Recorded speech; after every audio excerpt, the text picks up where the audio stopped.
All right, hey everybody. I hope you're having a fine weekend. Finally started to get nice out where I'm at, so trying to get outside a little bit more, get out of the hovel that is, northern states winter hibernation phase for us. So um, taking a little break, and I wanted to post another video. This time on the stamina DK. This isn't going to be a build video. I wanted to clear that up right away. This is going to be a guide. I've tried a bunch of different setups along the same lines, different skills and stuff. Definitively, I cannot say that one setup is better than the other. I've tried like 5 different heavy sets, a couple different monster sets.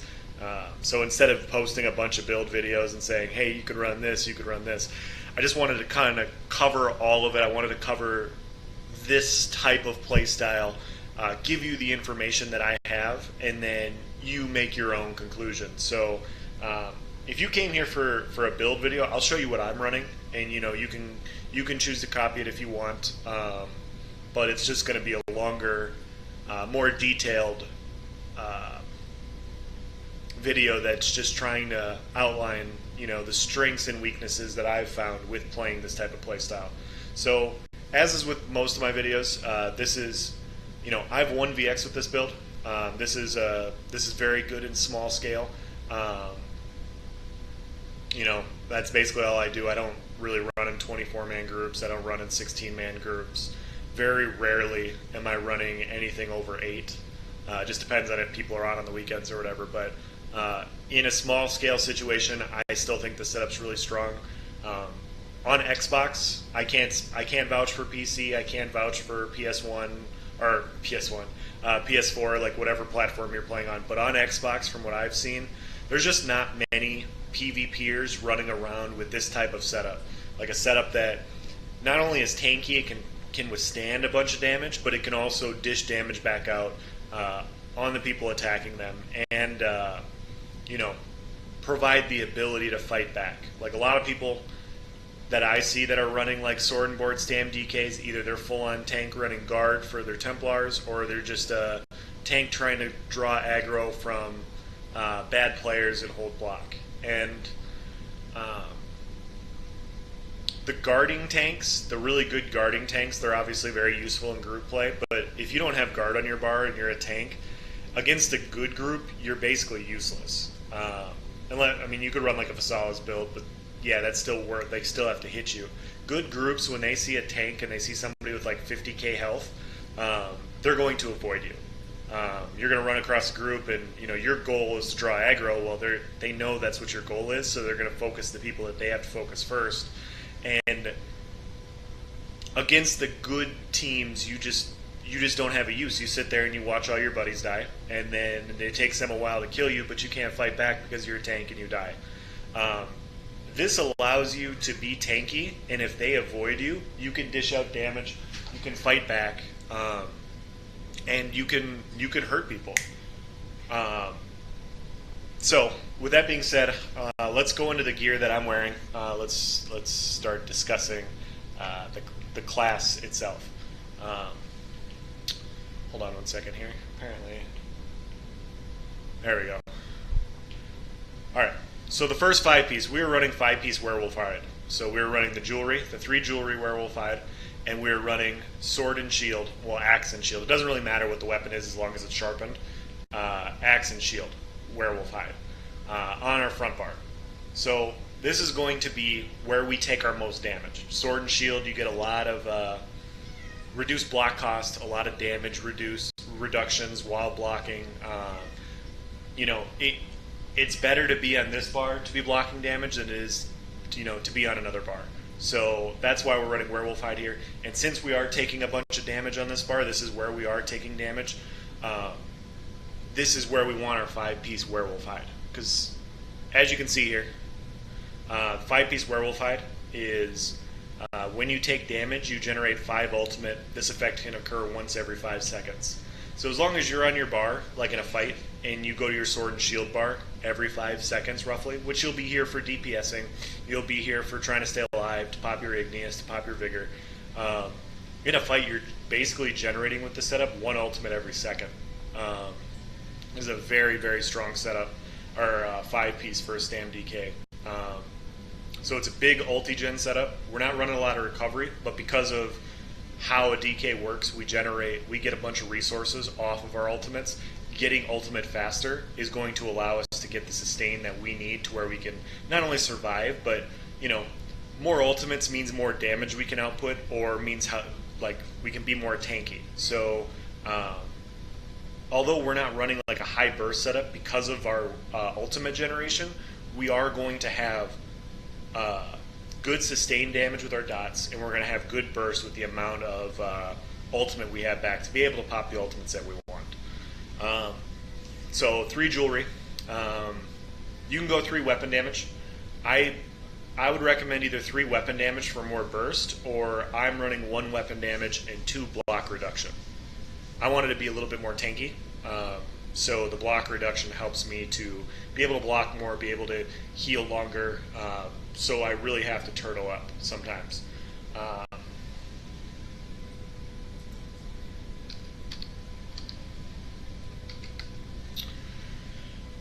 Yeah, so yeah, on our back bar, we're running a 2H. We're running a Maelstrom's Battle Axe sharpened. Now, you can go defending. Defending works because this is going to be our back bar. But the way I have this set up, I actually prefer sharpened, and I prefer the Battle Axe with this setup. You don't want to poison on this bar. Oh, real quick. Normally, we are going to run like drain health poisons on the front bar, double drain health, because it just gives us another chance to proc damage. If you don't want to run poisons, you don't have to. You can just run like a weapon damage enchant on here. You can run a Daedric enchant. It doesn't really matter. But I like the ones that drain health and restore health to you. So yeah, normally we run poisons. I don't have any on me. That's why they're not equipped. Maelstrom's Battle Axe on the back bar. I think Battle Axe is best. I think sharpened is best for this type of setup because we're going to be using crit rush, and because of the crit rush, we have a dot with the Merciless Charge enchant. That's why we're not running a poison. And with the Battle Axe, you have a chance to proc a bleed. So because we have a chance to proc a bleed with the Battle Axe, and we have a chance to, we're doing a lot of dot damage with the crit rush. I prefer sharpened on this setup because this is going to be our finishing. This is going to be our tanking, like sustained DPS, survivability, whatever. And then this is going to be like our damage, like where we're going to get most of our burst from. So if you want to be more tanky, run defending. If you want the burst, run sharpened. Since we're running 5 pieces, we're running the jewelry and the sword and shield as a 5-piece set. That leaves a 5-piece on the body and a monster set still. So as far as monster sets go, in my opinion, and I don't think that there's definitively one that's better than the other, you can run Bloodspawn for ultimate regen. Obviously, like, Bloodspawn is like the Bloodspawn's like the quote-unquote non-cheesy way to play a DK. It gives you resistances, it gives you stamina recovery, and it has a chance to proc ultimate. Ultimate, as we said before, leads to more resources, better sustain. So you can definitely run Bloodspawn. I've run Malabeth. Malabeth is a really strong heal. When you're taking damage up close, like, it gives you a heal. It also gives you major vitality all the time. When the heal is up, you can stack major vitality with major mending already on the DK, so your heals are even better with Malabeth. Some people don't like it. Some people think it's cheesy. That's fine. Whatever. You don't have to run it. But it is good. It is good for a DK. I've played with Pirate Skeleton a little bit too, and I know a lot of people are running it on Sorks, and not many people are running it on a Stam DK or a stamina class in general.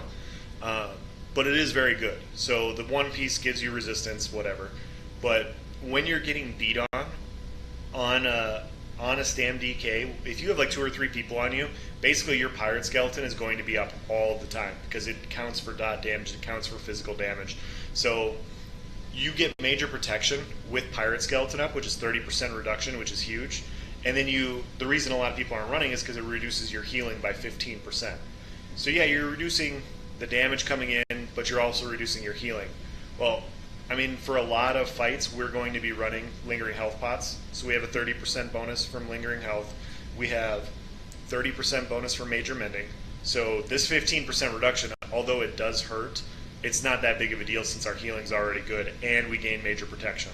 The only thing I would recommend if you're going to run Pirate Skeleton is kind of count in your head around, like it lasts for 12 seconds. So when you get around the 10-second mark, hold block and cast your Igneous and cast your Vigor. Because you're going to get this little like 1 second delay when you go from your Pirate Skeleton back to normal form, and that gets you killed. So if you have your Vigor up, when that happens, it'll protect you a little bit more. You can run the apparently the skeleton polymorph you get from, I think it's some quest in the Rift that kind of prevents the little delay on Pirate Skeleton. They haven't fixed it yet. That's my only issue with Pirate Skeleton. I love the set. I hate that little the little delay. So that's up to you if you want to run it. You can run Veladreth. Veladreth is very strong for this because, I mean, we're going to have people right in our face. Veladreth's going to proc. The Spore is going to go off. It's a very strong set. Selene's also strong. If you use Ransack with Tremor Scale is also very strong. So I've run all of them. I kind of like Selene a little bit more, just because I like the burst damage from the bear. Like when the bear hits really hard. I don't know. It's preference. Like if you like Veladreth, I understand. If you like Selene, I understand. If you want the snare with Tremor Scale and you want to run Ransack, it all makes sense. They're all very good. So that's monster sets. As far as the 5-piece body set. Now, like I said, I've run a bunch of stuff. I'm not going to tell you what's better. This is going to come down to your playstyle. What you want. Do you want more damage? Do you want more sustain? Like what are you trying to get out of it? So when I was coming up with this build, Fury was the best set that. I'm sorry, I have a cat and he's just screaming right now. Come here, buddy. So Fury was the first set that I had in mind for this setup. Because, I mean, you're going to be tanky. You're going to be tanky as a Stam DK. You're designed to take a bunch of damage. Because you're taking a bunch of damage, what the Fury 5-piece does, if you don't know what this is, when you take critical damage, your weapon damage is increased by 28 for 6 seconds, stacking up to 25. Well, that turns out to, like, fully buffed, that turns out to about 700 weapon damage. So it's almost like you're running Alchemist without having to pop a potion and without having to use your potion offensively. So on paper, it looks like a really good set. Like, you look at it and you're like, wow, this is going to give me a ton of damage, I'm going to run this.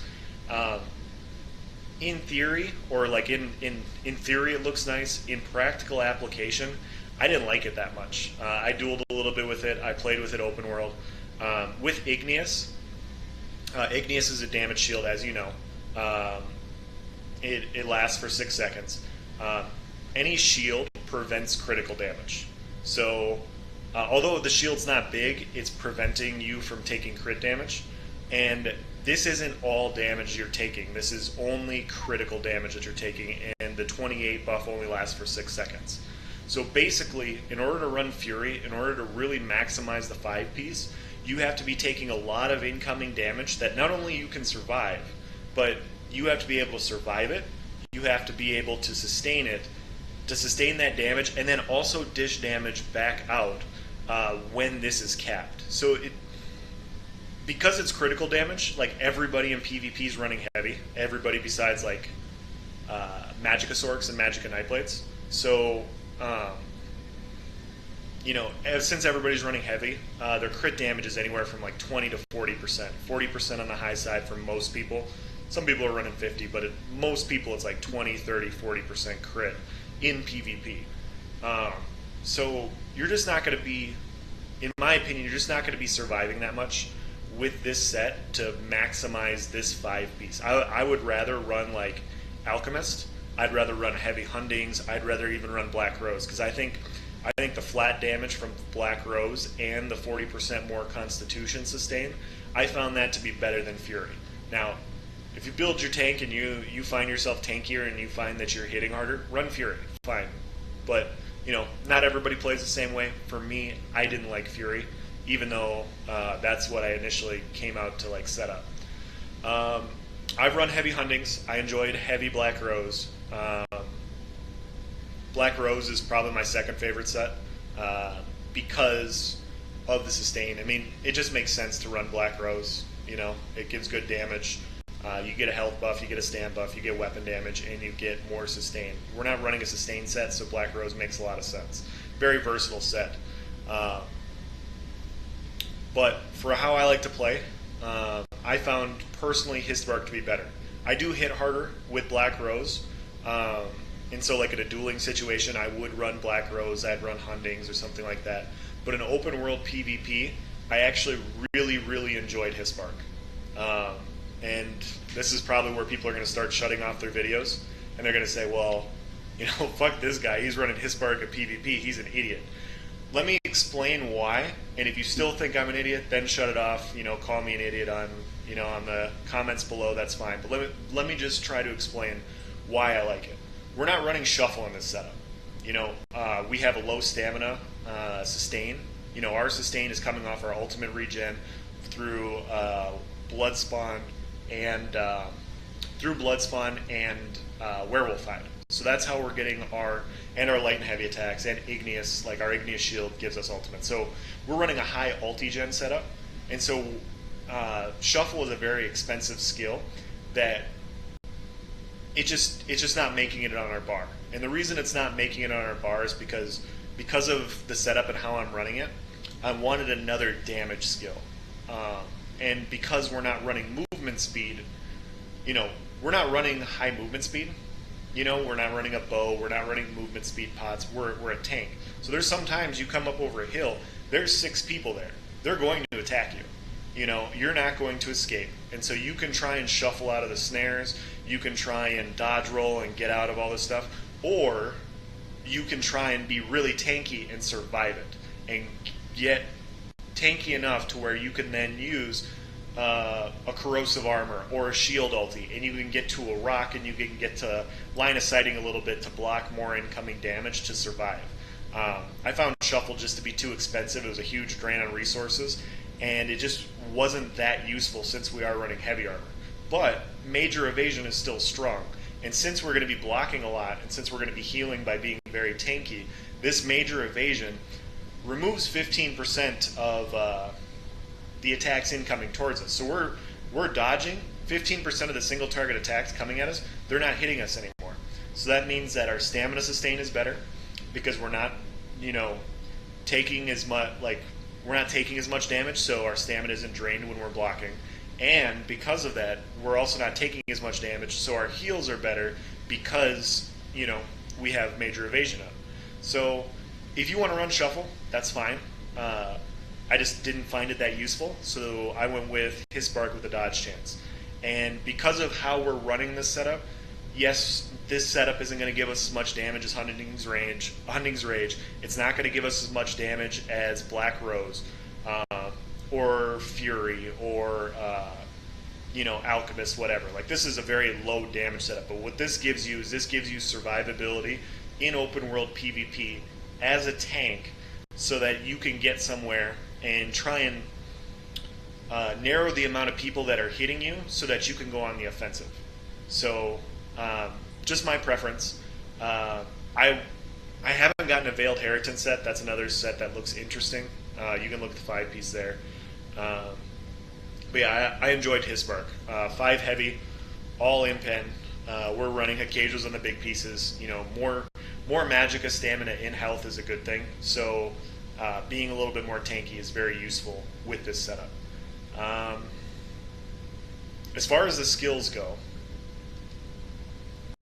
on our 2H bar, we're running Reverse Slice. This is our execute. This is a very strong execute.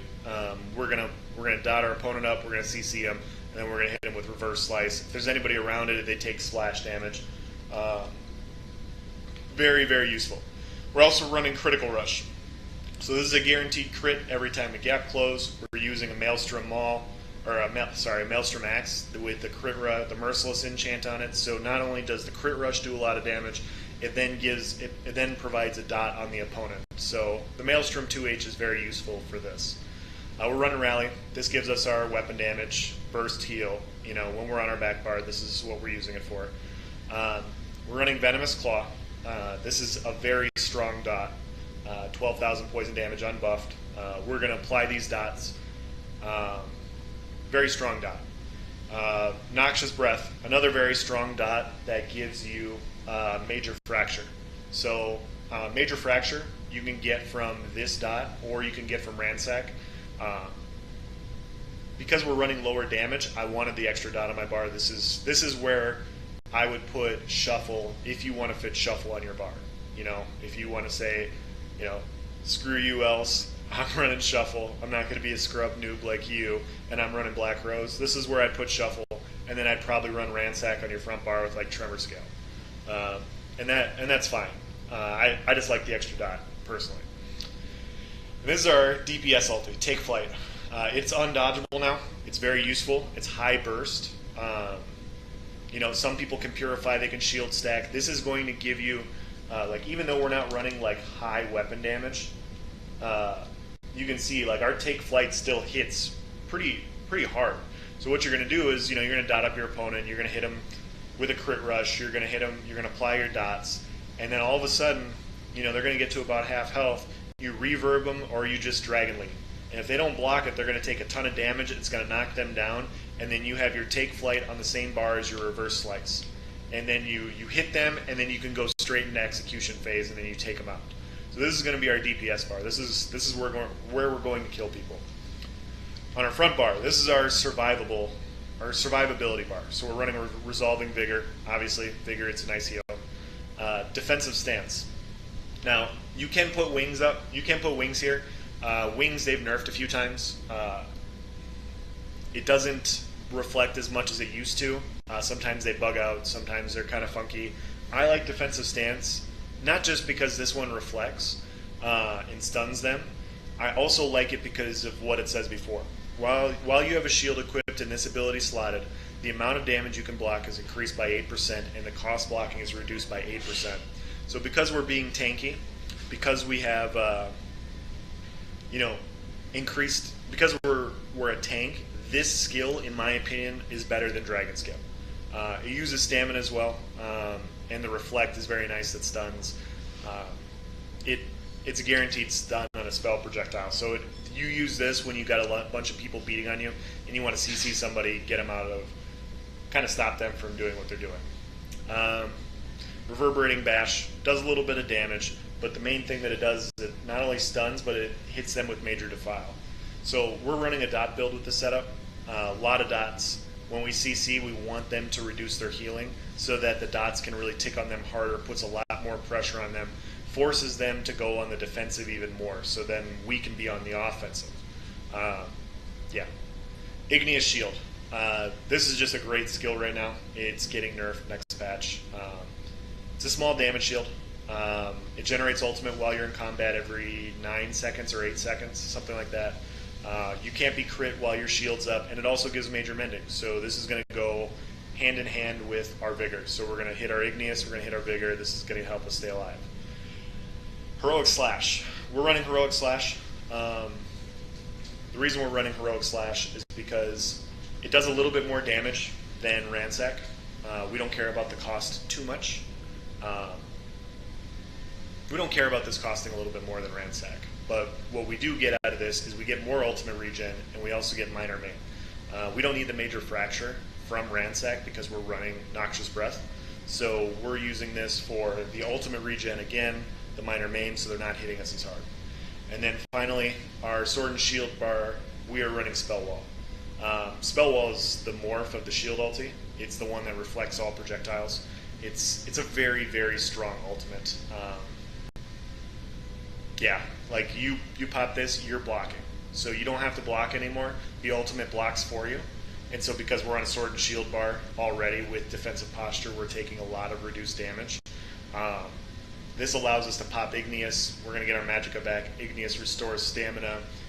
Basically, like when this is up, we can either go on the offensive or we can restore our stamina to get back on the defensive. We use this to, like, you're in the middle of the field and all of a sudden you see 6 people coming at you and you can't get to a tree. You know, normally by blocking, you pop this and now you're blocking for almost 7 seconds at 3. I think it'll be 7 seconds once it fully gets morphed. You have 7 seconds blocking with this and just getting to where you need to get to where you can fight. It's a very useful skill. It's very cheap.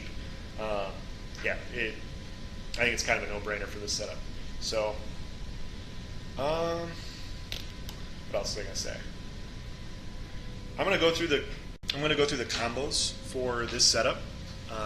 Kind of explain, like, you know, what we're gonna do, how we're gonna apply damage, and then I'm gonna post a couple videos showing like the combo as it pertains to like fighting, and then showing like how survivable this type of setup is. So, 1 second.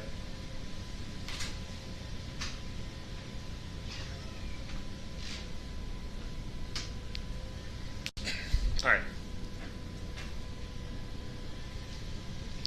So what we're going to do is, you know, this is our sword and shield bar, and this is our DPS bar. If we see somebody, like we're going to say this target skeleton is the enemy, we're going to come in, we're going to pop our rally, make sure our rally's up. We're going to come in with the crit rush. Now, a crit rush, as you saw, it did like 9k damage, and now we have the merciless charge dot on them. And now they're ticking. They took a bunch of burst damage from the crit rush, then they take a dot damage. So then you go crit rush, and then you wind up your heavy, you do your noxious breath, and then you do another heavy, and then you do your venomous claw. You want to make sure you're getting at least medium attacks in, or heavy attacks. We're really tanky, you can survive. The heavy attacks restore stamina. So when you fully buff up and like do this combo, you'll see their full health just dropping drastically, because they're taking 3 dots. You know, they're taking the merciless charge dot and the 2 dots you just put on them. And then you go to your front bar, and now your light attack, ransack, or low slash bash animation canceling.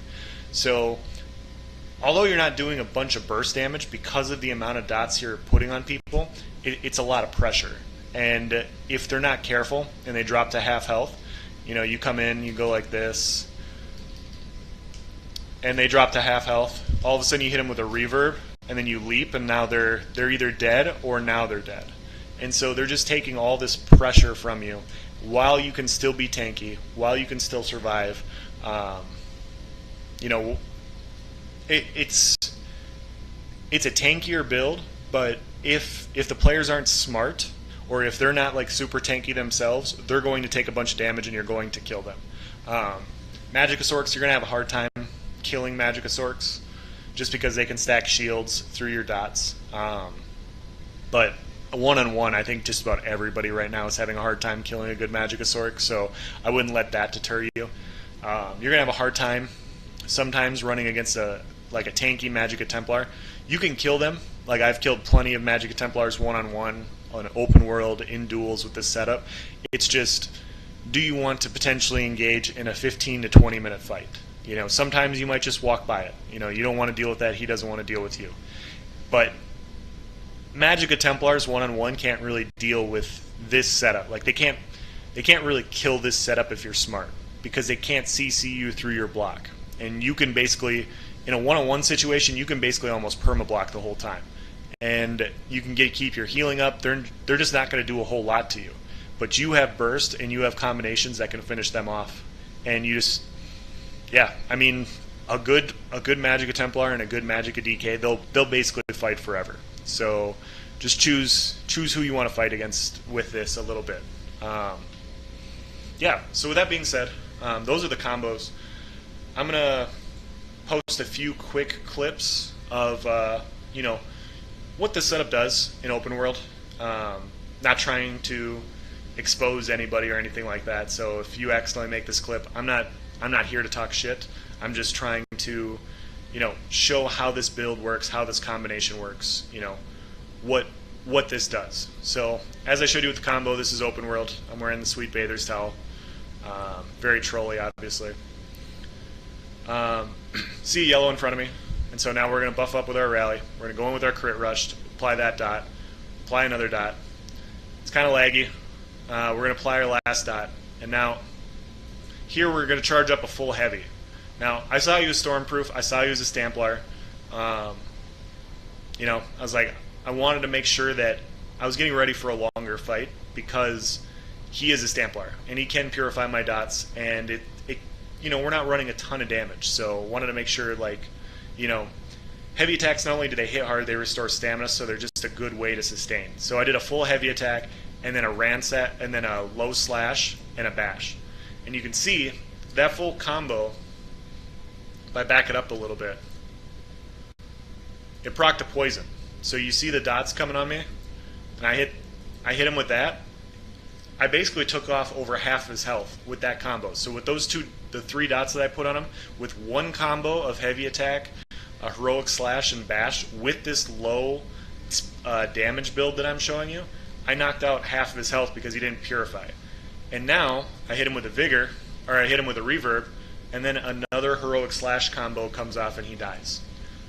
So we'll just watch this again in full time. But basically, because it's so much dot pressure, if they don't heal up right away on those dots, you wait till they get to half health and you reverb, and now you can execute. Now this guy has the ability, like, it was laggy, so he probably he just didn't purify in time. He might be wearing medium armor, so it makes him even more squishy, but you can see that the pressure is there, one-on-one, to deal with people. So a reverb, and I went to go execute, but he died from my heroic slash. So definitely enough burst to kill people one-on-one with this setup if you apply your dots correctly. And just this one isn't to show anything. Just to let you guys know in advance, I die in this clip, but I wanted to show, like, how survivable it is. They followed me all the way into this tower. I was fighting a few people. I think I killed a few people down low. They called in their buddies. Now their buddies are beating on me. I think I have like 6 or 7 on me right now.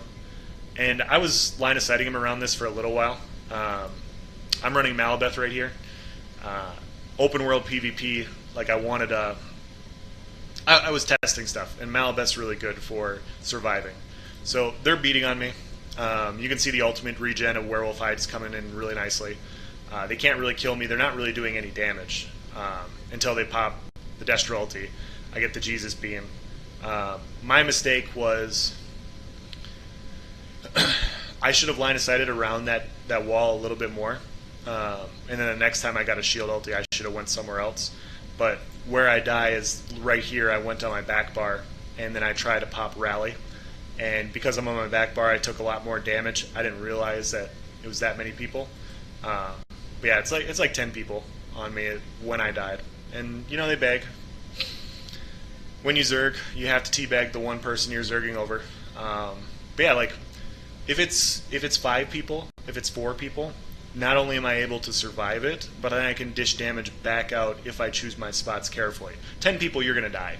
Like, you're just not really going to survive in this setup in a 1-on-10 situation very often, especially if there's Templars, if there's Destro ultis, if there's Soul Assaults. Like, it's just a lot. It's a lot to deal with, you know, but nobody's going to sit. There's not many setups with damage that can face tank 10 people and then dish it back out. So take it for what it's worth. This is another. This isn't. Don't care so much about this one. We'll post one more. This is another. The same skill setup. This is running 5 reactive and 5 pirate skeleton. I was messing around. I wanted to see how tanky I could get. Like, reactive does, you do a lot less. You take a lot less damage when you're CC'd, and then with pirate skeleton, it's obviously a ton less damage. I wanted to see how tanky I could be while still doing damage, and it was actually surprising. Like, so I'll just play the clip, and you can just kind of see for yourself how many people are beating on me. Spell wall is just reflecting stuff, so I'm getting the heavy attacks. I've had 2 ultis dropped on me. I'm getting full health radiant beams. This is before. No, this is recently. So there's a meteor. There's a Destro ulti. You see my health hasn't dropped below 95% yet. I have one person giving me a breath of life there at the end when I took the Destro ulti. At the end of this clip, like, basically all those guys beat on me. They saw that they couldn't kill me, so they left. So they all left to go attack my buddies. I had 2 that stayed to fight me. I killed those 2. By the time I got back to help my friends out, they had died. And so it was then it was like a 1-on-10, and like this is the end of that. So they came back, they're hitting me. You know, I got the shield wall, I have pirate skeleton. Basically, like, you see my health, it's just not going down. Very tanky with the setup. And although, alright, one thing. Although I did like reactive, and I did find reactive highly amusing, his spark was better. His spark made me more tanky than this because I was dodging attacks. So as tanky as this is making me right here, and like you see this, I found his spark to be better for that, while also like not losing much damage since we're running so many dots. Like most of our damage is coming from dots, bleeds, poisons, whatever. That allows us to invest in tankiness so that we can, you know, take a lot of incoming damage. So yeah, I mean, we died here. We get teabagged. 1, 2, 3, 4, 5, 6, 7, 8, 9 people on us. There's one behind the tree. Yeah. So you can see, like, we can stay alive for a very long time, and in a manageable fight, we can still fight back. You're just never really going to survive this. So yeah. But what else was I going to say?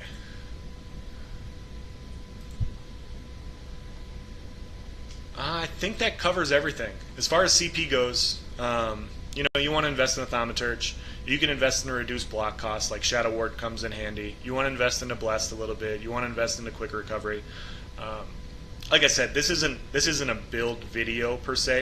Like, what I like is, and how I play works better for me because it makes me a little bit more tanky because I'm running across a lot bigger groups in general.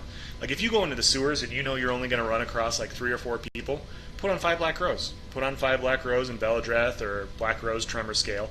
Keep the Werewolf Hide. Werewolf Hide is, in my opinion, it's best in slot. The other 5 piece, it doesn't really matter. It's just, do you want more damage? Do you want more survivability? And I think in open world, if you're going to go out in open world with no movement speed, I think his spark is the best. So, with that being said, that's the end of my video. I hope you enjoyed it. If you have any questions, just you know, comment in the section below. I'll do my best to answer it outside of, you know, what I said here. If you like this style, please let me know, and then I can post potentially guides for other setups.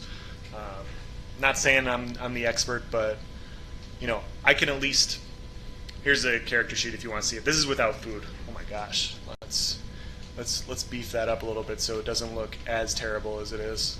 I'm running Tri-Food for the Magicka. You can run Camera and Throne. This is what it looks like outside of PvP. So we know our health is going to be around 27, 28k. Our weapon damage is 2,000. And like I said, you know, it is a lower damage setup, but because we have so many dots, that doesn't matter. The weapon damage does not matter with the setup. If you're running Veladreth, it doesn't matter. If you're running Tremor Scale, you're going to hit hard with the setup. You're going to do silly damage, and you're going to make people look silly sometimes if you play this well. As you saw in the clip, like I had what I have now. You know, I had 2,000 weapon damage buff, maybe 2,100, 2,200, not much more. I think I had the Hikajos off my bar, so I had a little bit less health than what I currently do. Like it was a little bit more damage, but you saw how quickly I took 20k health down to 0. This is just going to take me, you know, instead of me like killing him with my heroic slash, I then have to apply and execute with that clip that I showed you with this setup. So it's not a big deal. It's good damage, really good sustain, even though the Stam recovery looks low because we're running Bloodspawn, because we're running Werewolf Hide. You can run tripots. I run lingering health pots. I actually run them both. If I see 2 or 3 people and I know I can fight, I run tripods because I don't need the lingering health. If I come over a hill and I see 6, 7, 8, 9, a whole Zerg, I switch to lingering health and I pop one of those, and I pop my shield wall and I get to a spot and I hope they don't 20-on-1 me. I hope they give me something that I can fight. And if not, I become a real pain in the ass and, you know, stop a 20-man Zerg from going to try and take the next keep. So for as long as I possibly can, while hopefully my group is going to do the exact same thing. So yeah, if you enjoyed this clip or if you enjoyed this style, like I said, please comment. Yeah, with that being said, have a nice day.